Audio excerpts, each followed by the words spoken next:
laws at the Swedish Competition Authority. And as I think you told us before, I used to work with the government, and since a couple of years ago, the questions regarding public procurement are being replaced from the Ministry of Finance to the Ministry of Social Affairs and Health, which might be quite logical for everybody, but so it has seemed. So we have a minister that now is responsible for church issues, housing and public procurement. So you understand the importance of public procurement within the government. But such is life. You have to just keep on smiling. So everybody that is annoyed by all the reviews regarding public procurement, raise your hand. At least I am.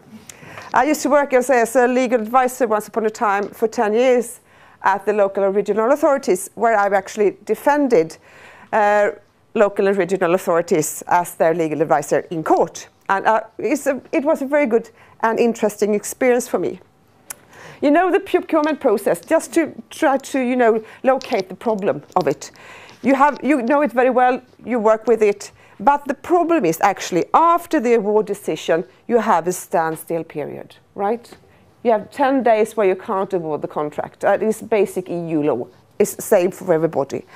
But what we have done when we were implementing the remedies directive is that the standstill period continues automatically if you have a review. I don't know if you implemented it in the same way in the United States, in UK, but possibly. Which means that if you have a review and they go to court, you can't do anything at all. You can't award the contract. You can't fulfill it. You can't write the contract. So you sit there and what do you do? Question. And of course that is a big problem for the for the public authorities, but also for the suppliers, because the supplier have given in a bid, and the bid is basically valued under a number of time, say 5-6 months. But if the court cases takes longer, what do? The bid are no longer valued, and you have to start all over again, and the frustration just grows and grows and grows. So we have the remedies directive, as you know. We have review of procurement procedures, which is the ordinary. In Sweden, we have a 3-instant court. We have an application to the administrative court. You can appeal to the Administrative Court of Appeal. And you can appeal again to the Supreme Court, Administrative Supreme Court. So basically, you have a 3-instant trial. And it can take in time somewhere between 2 months up till 3 years, where you have your standstill period still running. And of course, you have the review of the effectiveness of an agreement. It becomes more frequent, we can see, that a supplier is going to court and demand that the effectiveness of the agreement should vanish, so to speak. Even though it has some strange legal effects of what you're actually doing, ex trunc and ex nunc depends on also how you have implemented the directive. We have damages, what at least we can see had gone down quite a lot. When I used to work with public procurement in reality, we had a lot of damages in court. Nowadays, after the new directives and remedies, we barely have any, perhaps once a year. That's it. And what I work with nowadays, public procurement fine. So what I do, and my department is doing actually, is bringing public authority to court if they have done something wrong. So not on top of bothering with all the reviews, the public authorities have to deal with me and my staff as well, who is bringing them to court to demand fines. And what we do in reality is, if you haven't put a notification properly, we bring them to court. And how do we do that? Well, we have a telephone line, we have an email line, where both actually suppliers and staff within the public authorities can call us up anonymously and tells us about things that they have seen and heard. And we investigate all these complaints that we receive. We also, for instance, go through all the, we scrutinize all the pre-notification notices and see if there's anything, mysterious about them. And we also call all the authorities that had received a judgment that tells them to redo the procurement once again, and we check out that they actually do it to be sure that they fulfill the demands in the court. So it's a lot of frustration out there, I can tell you surely. Just to tell you a little bit about how public procurement looks in Sweden, 29% of the procurements are above threshold, means EU threshold. And you have to make a notice and follow the procedures of all the purchases that above 28,000 pounds. That should translate it to Swedish crowns. So we have the same legislation above threshold as under threshold. So basically it's the same. So it's only if you buy something below 28,000 pounds that you can do whatever you want to. So you can see that most of the purchases are according to the national legislation and not by the EU directives. And it's B services and below threshold. And quite interesting, I think, the percentage of review in relation to the number of bidders per contract. What we can see that the more competition you have, the more is the tendency to see a review. So for instance, if you have only one bidder in a contract, you have about 6% reviews in that award. But if you have over 30 bidders in a procurement, you have a chance of 36% of reviews. And we have a lot of reviews, and that is the problem. You can see the number of reviews in court has increased a lot the last years. And you can also, why is that? Of course, it's the new remedies directive that has made an impact. But still, we have over 2,300, almost 2,300 reviews a year. And we are a small country with only 9 million people. So it's like Wales, you know. I don't know if you have something similar. And you can appeal to the administrative court, and the Supreme Court takes up about these numbers a year, appeals. So you can see there is a lot of appeals in court. Some statistics then. Unfortunately, we do have a lack of statistic when it comes to public procurement, but I think we're not unique. All the databases, for instance, in Sweden, when it comes to public procurement, are privately owned. So all the advertising databases are privately owned. So it's quite hard for us to receive the statistic that we would like to have. But anyway, we had 18,755 procurements, 75% under EU thresholds. 7% of all procurements are being reviewed, and 17% review for contracts relating to food, postal and telecommunication services, furniture, hearing aid. So you can see there is a tendency of more reviews in specific sectors. And for instance, 12% review for contracts relating to software information system, and 12% review for contract relating to education and training. So it's quite interesting to see, why do we see an increase of number of reviews in that sector? And that is something depending on the problem in it. You shouldn't always complain about the review, because you can actually see that 31% of the supplier actually wins in court. And the authority have to redo or correct the procurement. So it's not in vain in that sense. And the rest of the percentage is 70%, but say half of the court cases ends up saying that the authority were right. 20% is like, you know, the appeal came in too late, and, you know, all these formalistic issues that come up. But why is it so hard? Well, sorry, I have to go back. Why is it so hard for specific sectors? And that is something that the government, including some inquiries, have been trying to analyze.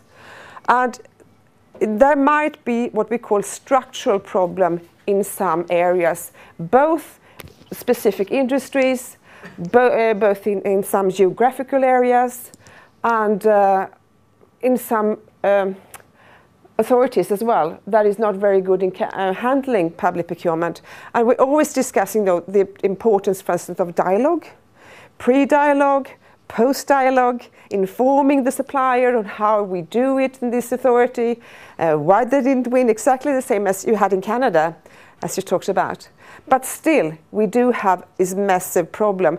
And we had so many scandals as well, or scandals in the sense that the media has been reporting about public procurement in a very, very negative way. I can give you one example. A couple of years ago, the politicians decided that the HPV vaccine, you know what it is, yeah, should be in the national vaccine program. So that means that all girls of the age of 13 would get an injection of vaccine for free to avoid cervical cancer. And it was decided, and the regional authorities that are responsible for health in Sweden decided to do a common procurement of HPV vaccine.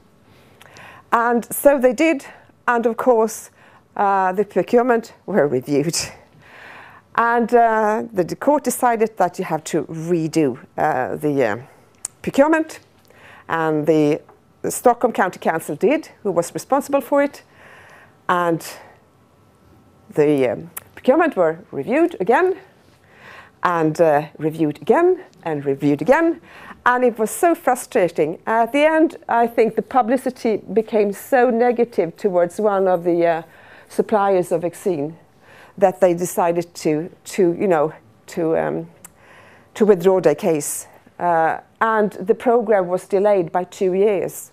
And when the journalists are trying to discuss how many lives were suffered, women's life, in a couple of years ahead, because they have received cancer just because of this review process that had taken 2 years. I mean, you can't defend it. It's impossible. But that is really the fact that we have to handle. So we have a number of these cases. Also food sector, food and drinking sector is a huge problem for us. At least in Sweden, you get meals in daycare centers. Almost every child goes in daycare center in Sweden. They get lunch at school. Elderly home, elderly nursing home, who have food, for instance, to provide to the elderly. And they are basically two major suppliers in the market, and they always challenge each other. So if one wins, the other one demands a review. If the other one wins, the first one demands a review. And that is actually how it looks like, because you have only two suppliers. But I also think that the problem is that if you're in a business where your only buyer is the public authority, you really do need to have the contract. If you don't receive the contract, you're out. A specific market for that is, for instance, hearing aid, where we also have a lot of problem. If you're not able to provide the hearing aids to the public sector, you're out of business. So that's why it's so important to get the contract. And I think that's why there's so many reviews in that sector. So it depends on how the business is looking and what we can do about it. So what do we do about the problem?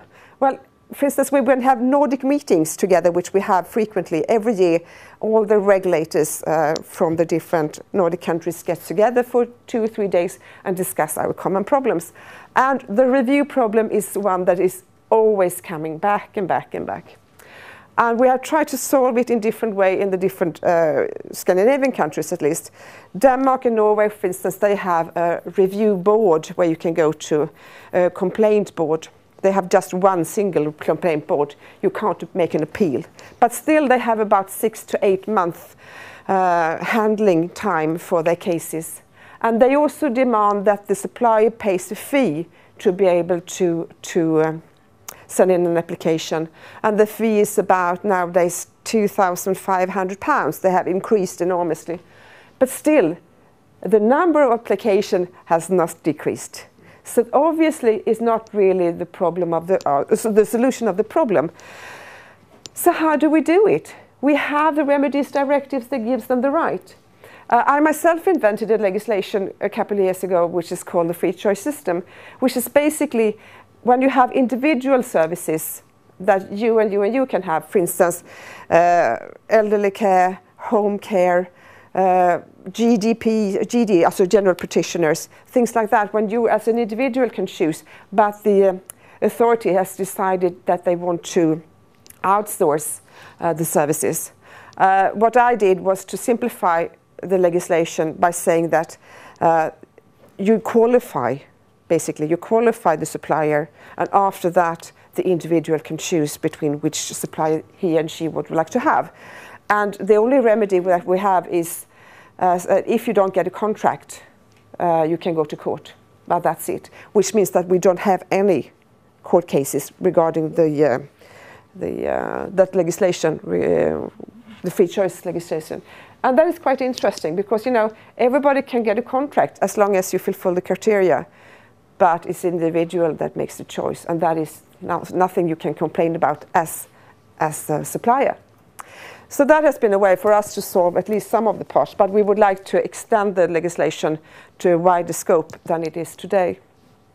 But anyway, we are thinking, or at least have been thinking very much about the subject, and this is at least the proposition that is laying on the table today to the government. Can we find an arbitration function for structural problems? The government will think that this is just a proposal, so it's not a reality today.